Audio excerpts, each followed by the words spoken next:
नमस्कार दोस्तों, हाजिर हूँ एक नए वीडियो के साथ। लास्ट वीडियो में जिस प्रकार से आपने अपना प्यार और प्रतिक्रियाएं दी हैं, उससे मुझे काफ़ी मोटिवेशन मिली है। आपका यही प्यार प्रेरित करता है आप तक ऐसे वैल्यूएबल टॉपिक पहुंचाने के लिए। अगर किसी ने अभी वो मनुस्मृति वाला टॉपिक ना देखा हो तो लिंक ऊपर आई बटन में मिल जाएगा, आप उसे भी देख सकते हैं। चलिए बिना किसी देरी के आते हैं आज के वैल्यूएबल टॉपिक, भारत में वर्ण और जाति व्यवस्था के ऊपर। वैसे तो आप सभी लोग जाति व्यवस्था, वर्ण व्यवस्था, इन सभी के बारे में सामान्य तौर पर परिचित ही होंगे, लेकिन इस वीडियो को अगर आपने अंत तक देखा तो इस मुद्दे पर यकीन मानिए आपकी समझ एक अलग तरीके की डेवलप होगी। क्योंकि इस मुद्दे में जैसे वर्ण, जाति तथा अनटचेबिलिटी, जो अस्पृश्यता, ऐसे कुछ महत्वपूर्ण मुद्दे हैं जिनको लोग एक ही से जुड़ा हुआ मानते हैं, जबकि हकीकत में ये कुछ और ही हैं। आइए समझते हैं विस्तृत और सारगर्भित तरीके से संपूर्ण मुद्दे को। दोस्तों, विभिन्न विद्वानों का अपना अपना मत है। कुछ जाति व्यवस्था को ब्राह्मणों की देन बताते हैं, तो कुछ इस व्यवस्था के पीछे अनटचेबिलिटी या अस्पृश्यता को बुराई के रूप में देखते हैं। डॉक्टर अंबेडकर ने तो यहाँ तक कहा था कि इन सभी के पीछे, जो ये वर्ण व्यवस्था है, जाति व्यवस्था है, उनके पीछे ब्राह्मणों का दिमाग था। उनके दिमाग की ये उपज थी जिसे उन्होंने अपनी पुस्तक हु वेर द शूद्राज में विधिवत तरीके से उल्लिखित किया है, लिखा है, वर्णन किया है। आइए पूरा माजरा समझते हैं कि जाति और वर्ण व्यवस्था क्या है और यह भारत में कैसे आई। दोस्तों, सर्वप्रथम आर्य भारत में आए। इस चार्ट में आपको पूरी डिटेल दी है और मैं उसे डिफाइन भी कर रहा हूँ। तो दोस्तों, सर्वप्रथम आर्य भारत में आए। अब इस पर भी बड़े विद्वानों में विवाद है कि आर्य कहाँ से भारत में आए। तो अधिकतर का मानना है कि आर्य मध्य एशिया से भारत आए थे। दोस्तों, ये आर्य 3 वर्गों में बटे हुए थे। कौन से? ब्रह्म, क्षत्र और विश्व में, जो आगे चलकर क्रमशः ब्राह्मण, क्षत्रिय और वैश्य कहलाने लगे। इन वर्गों की चर्चा ऋग्वेद में भी मिलती है। इन सभी वर्गों के विभाजन का आधार था कर्म, मतलब जो व्यक्ति जैसी क्षमता का होगा उसे उस वर्ग का कार्य मिलेगा, उस हिसाब से उसे ब्राह्मण, क्षत्रिय और वैश्य का दर्जा दिया जाएगा। जैसे ब्राह्मण का कार्य था शिक्षा देना और धार्मिक अनुष्ठान या कर्मकांड कराना। क्षत्रिय का कार्य था सुरक्षा या समाज को, जो समाज था उसको सुरक्षा प्रदान कराना, शासन प्रशासन चलाना। साथ में जो वैश्य था उसका कार्य था व्यापार करना या कृषि कार्य करना। यहाँ पर यह जानना जरूरी है कि उस समय तक इन सभी वर्गों में आपस में वैवाहिक संबंध होते थे, क्योंकि व्यवस्था कर्म आधारित थी। एक ही घर में तीनों वर्गों के व्यक्ति हो सकते थे, ब्रह्म, क्षत्र और विश्व। दोस्तों, भारत में जो मूल निवासी पहले से रह रहे थे, कुछ का मानना है कि उनकी और आर्यों की आपस में लड़ाई हुई। जब भारत में आर्य आए तो उनकी झड़प हुई किनसे? जो भारत के मूल निवासी थे, जिसमें आर्यों की विजय हुई और आर्यों ने मूल निवासियों को दास बनाया। तो कुछ का मानना है कि मूल निवासी आर्यों की अपेक्षा काफ़ी पिछड़े हुए थे। खैर, कुछ भी हो, आर्यों ने कुल मिलाकर मूल निवासियों को दास की श्रेणी में रख दिया था। इस दौरान प्रारंभ में जो मूल निवासी थे और आर्य थे, उनके बीच में ना तो कोई अनटचेबिलिटी जैसी बात थी छुआछूत की, और ना ही आपस में उनके वैवाहिक संबंधों पर प्रतिबंध था। जो भारत के मूल निवासियों से मिले तो उनके संबंध आपस में वैवाहिक स्टार्टिंग में बन रहे थे, लेकिन धीरे धीरे आर्यों को शायद अपनी प्रतिष्ठा कम होती दिखने लगी थी या कुछ दिक्कतें आना प्रारंभ हो गई होंगी। तो अब आर्य मूल निवासियों पर प्रतिबंध लगाने लगे थे, बहुत सारे बाउंडेशन, और उन्होंने नियम बना दिया कि ना तो आर्य पुरुष अब दास महिलाओं से शादी कर सकेंगे और ना अपनी महिलाओं की शादी दास पुरुषों से होने देंगे। साथ में यह भी प्रतिबंधित कर दिया कि अब दास या ये जो मूल निवासी थे वो धार्मिक कर्मकांडों में भाग भी नहीं लेंगे। इस प्रकार समाज में 4 कठोर वर्ग जो थे वो निर्मित हो गए थे। कौन कौन से? ब्राह्मण, क्षत्रिय, वैश्य और ये जो चौथा वर्ग था अंतिम, वो भारत के मूल निवासी वाला वर्ग था। यहाँ पर आपके मन में ये बात जरूर आ रही होगी कि जब प्रारंभ में आर्यों ने मूल निवासियों से वैवाहिक संबंध तक बनाए थे तो बाद में इतने बाउंडेशन या प्रतिबंध क्यों आरोपित कर दिए? तो इसमें कुछ विद्वानों का मानना है कि आर्यों को अपनी कम होती प्रतिष्ठा का खतरा दिखने लगा था। तो कुछ विद्वानों का मानना है कि जब एक आर्य की शादी एक मूल निवासी के यहाँ होती थी तो दोनों की लाइफ स्टाइल इतनी अलग थी कि जिससे संबंध दोनों के बीच में अच्छे से चल नहीं पा रहे थे, और इससे क्या हो रहा था कि समाज में अव्यवस्था एक फैल रही थी। इसलिए ये प्रतिबंध आर्यों को लग रहा था जरूरी है लगाने, क्योंकि उन्हीं के जरिए इन संबंधों को रोका जा सकता था। दोस्तों, इन्हीं प्रतिबंधों की कड़ी में आर्यों ने स्वयं को शुद्ध बताना प्रारंभ कर दिया और स्वयं को द्विजातिका बताया, जिसका मतलब था वे 2 बार शुद्धि को प्राप्त करते हैं। पहली बार जन्म लेकर मुंडन संस्कार द्वारा और दूसरी बार उपनयन संस्कार द्वारा शुद्ध होते हैं, जैसा कि आप इसमें देख रहे हैं, आर्य द्विजात, शूद्र एक जात। जबकि भारतीय मूल निवासियों को अशुद्ध बताया, मतलब वे एक बार ही जन्म लेते हैं भारतीय मूल निवासी और उनका उपनयन संस्कार भी नहीं होता है। जिसका उपनयन संस्कार नहीं होगा, ना तो वह शिक्षा ग्रहण कर सकता है, ना वह संपत्ति अर्जित कर सकता है और ना ही वह यज्ञ में भाग ले सकता था, मतलब कि कर्मकांड भी वह नहीं कर सकता था।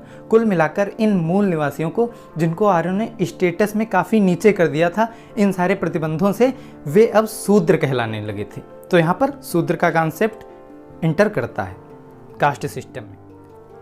दोस्तों, डॉक्टर अंबेडकर ने तो यहाँ तक कहा है कि उपनयन का प्रतिबंध वह सबसे घातक हथियार था जो ब्राह्मणों ने शूद्रों से बदला लेने के लिए खोज निकाला था। इसका असर एटम बम से कम नहीं था। ब्राह्मणों की भाषा में कहें तो इसने शूद्र को सचमुच में शमशान बना दिया था, ऐसा मानना था ये जो उपनयन संस्कार है उसको लेकर डॉक्टर अंबेडकर जी का। यहाँ पर यह जानना जरूरी है कि यह सब जो ये कास्ट सिस्टम या जो ये वर्ण व्यवस्था पनप रही थी, ये सब गंगा यमुना के मैदानी भाग में विकसित हुई, जो बाद में क्या हुई, संपूर्ण भारत में फैलती गई। इन सभी वर्गों में ब्राह्मण, क्षत्रिय, वैश्य और शूद्र में जिसने सबसे अधिक अपने व्यवसाय के प्रति एकाधिकार प्राप्त किया तो वो ब्राह्मण थे। मतलब ब्राह्मण ऐसे थे जो अपने बनाए हुए रूल या कर्मकांड बहुत कट्टरता से फॉलो कर रहे थे और उसी के जरिए वो इस व्यवस्था में सबसे टॉप पर पहुंचने लगे थे। इस प्रकार संपूर्ण वर्ण व्यवस्था समाज में दिखने लगी थी। यहाँ पर वर्ण के बारे में भी जानना आवश्यक है, क्योंकि कई लोग वर्ण और जात एक मान लेते हैं। तो वर्ण से तात्पर्य रंग या अथवा कलर से है। जहाँ आर्य गोरे रंग के थे तथा मूल जो निवासी थे, जो शूद्र कहलाने लगे थे, वो काले रंग के थे और इस प्रकार की बनी व्यवस्था वर्ण व्यवस्था कहलाने लगी थी। ये भी जानना जरूरी है कि इस वर्ण व्यवस्था में अभी तक कोई अनटचेबिलिटी या छुआछूत अस्पृश्यता जैसी कोई चीज़ नहीं थी। तो अभी तक हम लोगों ने समझा कि आर्य या जो मूल निवासी वो कौन थे और उनसे निर्मित व्यवस्था वर्ण व्यवस्था क्या थी।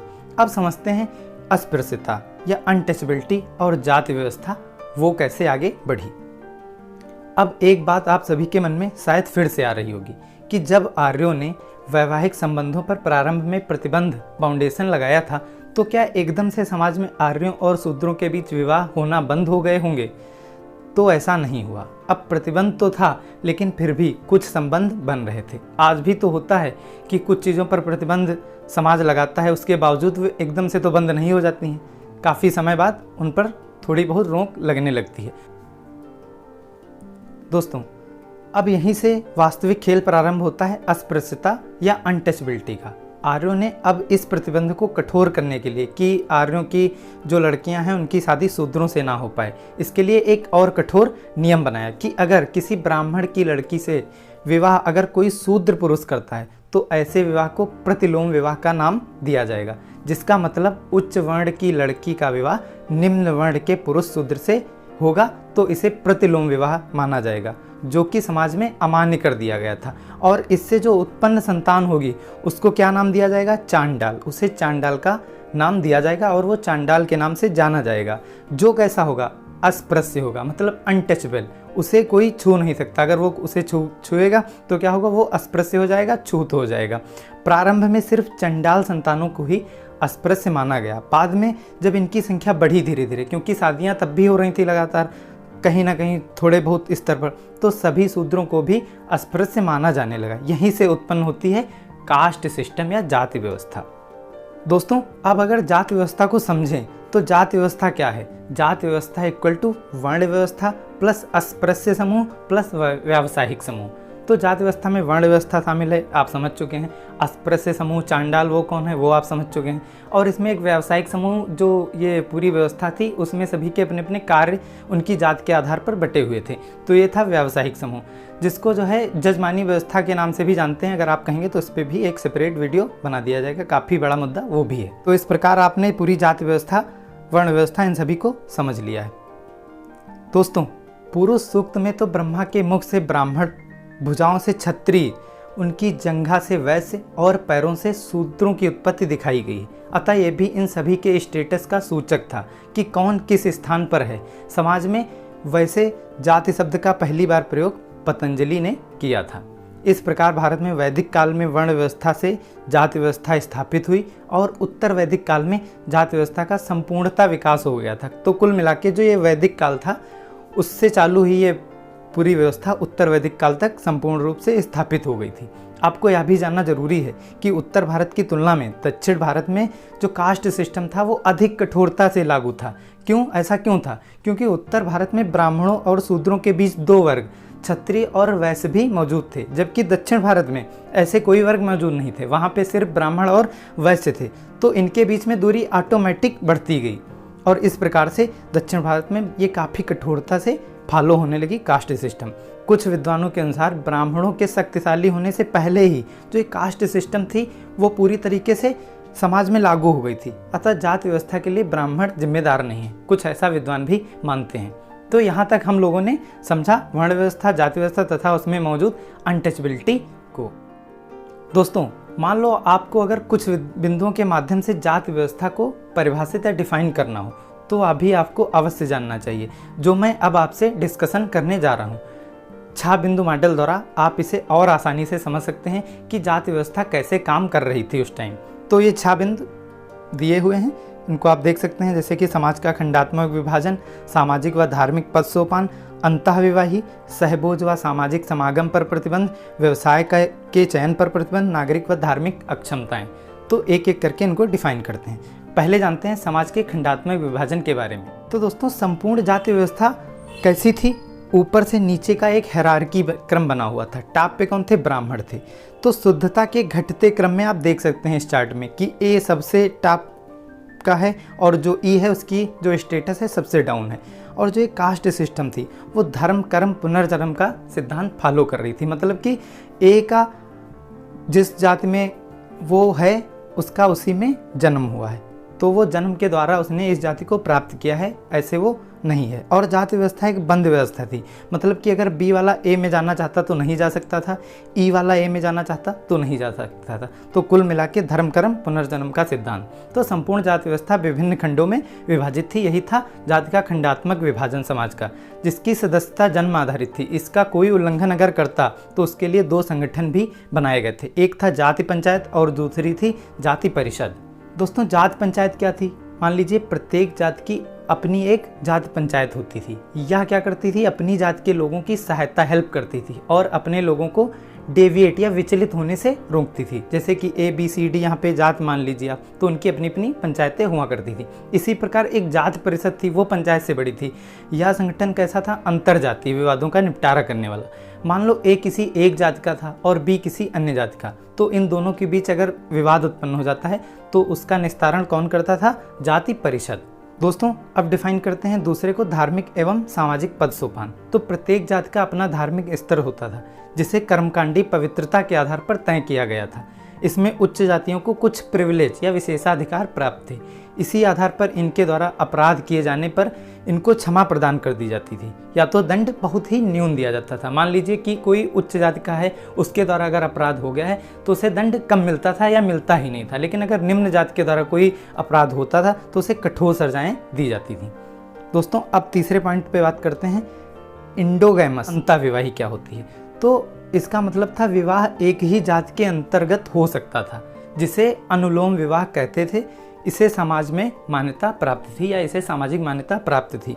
जैसे कि आप ये जो चार्ट देख रहे हैं, इसमें मान लीजिए ए जाति का अगर कोई व्यक्ति है तो वो अपनी ही जाति के अंतर्गत वैवाहिक संबंध बना सकता था। बी में उसे ऐसा करने पर प्रतिबंधित किया गया था। दोस्तों, अब आते हैं चौथे पॉइंट पे, सहभोज व सामाजिक समागम पर प्रतिबंध। तो देखो, सहभोज का अर्थ क्या होता है? इसका अर्थ होता है एक साथ भोजन करना। तो जाति व्यवस्था के अंतर्गत जो उच्च जाति एवं निम्न जाति थी, उनमें जो सहभोज था वो प्रतिबंधित था। मतलब कि उच्च जाति और निम्न जाति के लोग आपस में बैठकर एक साथ भोजन नहीं कर सकते थे। भोजन को भी 2 रूपों में डिवाइड किया गया था। कैसा? कच्चा और पक्का भोजन। तो जो उच्च जाति के लोग हैं, मान लीजिए उनको निम्न जाति के यहाँ अगर भोजन ग्रहण करना है तो वो कैसा भोजन ग्रहण कर सकते थे?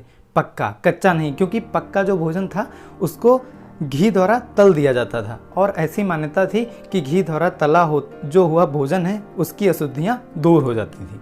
दोस्तों, यहाँ पर सामाजिक समागम पर प्रतिबंध का अर्थ क्या था? तो उसका अर्थ था उच्च जाति एवं निम्न जाति में विभिन्न संपर्कों को प्रतिबंधित करना जो भौतिक एवं सामाजिक दूरी में परिलक्षित होते थे। दोस्तों, सामाजिक दूरी वस्तुतः एक मानसिक दूरी होती है। मान लीजिए कि आपके जैसे पिताजी आपके पास में बैठे हुए हैं, तो वहाँ पर एक सामाजिक जो दूरी होती है उससे क्या होता है कि आप वहाँ पर तुरंत खड़े हो जाएंगे उनको एक सम्मान देने के लिए। ऐसा ही सिस्टम था जाति व्यवस्था में कि अगर एक उच्च जाति का व्यक्ति खड़ा हुआ है तो निम्न जाति का जो व्यक्ति है उसके सामने एक दयनीय स्थिति में महसूस अपने आप को करता था और उस हिसाब से उसको उसके सम्मान उच्च जाति वाले को देना पड़ता था। इसके अंतर्गत जो निम्न जातियाँ थीं वो गाँव, और इसी के साथ में दोस्तों अब जानते हैं सामाजिक समागम पर प्रतिबंध का मतलब क्या था। तो उच्च जाति एवं निम्न जाति में विभिन्न संपर्कों को प्रतिबंधित किया गया था जो भौतिक एवं सामाजिक दूरी में परिलक्षित होते थे। तो ये भौतिक दूरी और सामाजिक दूरी क्या थी? जैसे मान लीजिए भौतिक दूरी तो मान लीजिए कि आपस में टच वच ना होना, ये थी। सामाजिक दूरी क्या थी? सामाजिक दूरी वस्तुतः एक मानसिक दूरी थी। जैसे मान लीजिए कोई एक बड़ा व्यक्ति आ जाता है आपसे ज़्यादा एज का, तो आप क्या करते हैं, उसे सम्मान देने के लिए वहाँ पर खड़े हो जाते हैं या अपनी चेयर उसे दे देते हैं। इसी प्रकार से मान लीजिए कोई उच्च जाति का व्यक्ति होता था तो उसको सम्मान देने के लिए ये निम्न जातियों को एहसास रहता था अपने मानसिक स्तर पर। तो इसी को सामाजिक दूरी कहते थे, जिसका एहसास प्रत्येक जात को रहता था। तो इसके और जो ये दूरियां थीं इनके अंतर्गत क्या होता था, जो निम्न जाति के लोग थे वो गाँव के कुओं, तालाबों और सार्वजनिक स्थलों पर नहीं जाते थे, वहाँ का प्रयोग नहीं करते थे। आपने अच्छा कोविड में एक शब्द खूब सुना होगा कि सोशल डिस्टेंसिंग, जबकि ये गलत वर्ड था। क्यों? क्योंकि ये एक्चुअली में क्या थी, फिजिकल डिस्टेंसिंग। क्योंकि सोशल डिस्टेंसिंग एक मानसिक दूरी होती है। कोरोना में किसी को मानसिक तौर पर दूर करने के लिए नहीं कहा गया था, वहाँ पर यह कहा गया था कि आपस में आप इतने गज की दूरी बनाएं। तो एक्चुअली में क्या थी, एक फिजिकल डिस्टेंसिंग थी। दोस्तों, अब आते हैं 5वें पॉइंट पे, व्यवसाय के चयन पर प्रतिबंध। तो इसका मतलब था प्रत्येक जाति के व्यवसाय सुनिश्चित थे। उसको जब मैंने जो बताया था जजमानी व्यवस्था, तो आप अगर आप कहेंगे तो इस पर भी एक सेपरेट वीडियो बना दूंगा। व्यक्ति को अपनी जाति का ही व्यवसाय चयन करना पड़ता था। ये बहुत बड़ा कॉन्सेप्ट है, अगर आप कहेंगे तो वीडियो इस पर भी आ जाएगा। और अंत में समझते हैं नागरिक व धार्मिक अक्षमताएँ। इसके अंतर्गत जो अनटचेबल कास्ट होती थी, जातियाँ होती थी, उनके लिए सुनिश्चित किया गया था कि ये जातियाँ ना तो वेद मंत्रों का उच्चारण करेंगी और ना ही उसे सुनने का प्रयास करेंगी। उन्हें मंदिर प्रवेश, वेद अध्ययन, उपनयन संस्कार, इन सभी से क्या वंचित कर दिया गया था। उनको अपने सारे कार्य केवल नमः शब्द के माध्यम से करने के लिए कहा गया था। मतलब उनको सिर्फ नमः एक ऐसा जो ये शब्द है उसे दे दिया गया था और कहा गया था कि इसी के माध्यम से सारे अपने कर्मकांड करो। यही थी धार्मिक अक्षमता। नागरिक अक्षमता के अंतर्गत वही जो कुआं, तालाब, सार्वजनिक स्थल, उनका प्रयोग बैन था। दोस्तों, इस प्रकार मैंने संपूर्ण कास्ट सिस्टम को आपके सामने विधिवत तरीके से रखा है और ऊपर जितना भी बताया है वो मैंने अपने मन से नहीं बल्कि विभिन्न पुस्तकों तथा विचारकों के माध्यम से बताने का प्रयास किया है। जाति का यह 6 बिंदु मॉडल एक विचारक जी.एस. घुरे जी हैं, उनका है। तो इस प्रकार मैंने काफ़ी सही तरीके से आपके सामने पूरी कास्ट सिस्टम और जो वर्ण व्यवस्था या जो अनटचेबिलिटी है उसको डिफाइन करने का प्रयास किया है। दोस्तों, मुझे उम्मीद है पिछले वीडियो से भी अधिक प्यार आप हमारे इस वीडियो को देंगे। इसको भी मैंने काफ़ी रिसर्च करके आपके लिए बनाया है। अगर आपको लगे कि मैंने सही से टॉपिक को डिफाइन किया है तो प्लीज़ चैनल को सब्सक्राइब जरूर करें, साथ में वीडियो को लाइक कीजिए और दोस्तों को अब लगातार शेयर भी कीजिए। मिलते हैं किसी अन्य इंटरेस्टिंग टॉपिक के साथ। और हाँ, एक बात और, अगर आप किसी टॉपिक पे वीडियो चाहते हैं तो इस वीडियो में ही उसे कमेंट सेक्शन में बताइए। पूरा प्रयास रहेगा उसे अपने वीडियो में शामिल करने का। जय हिंद, जय भारत, बहुत बहुत धन्यवाद।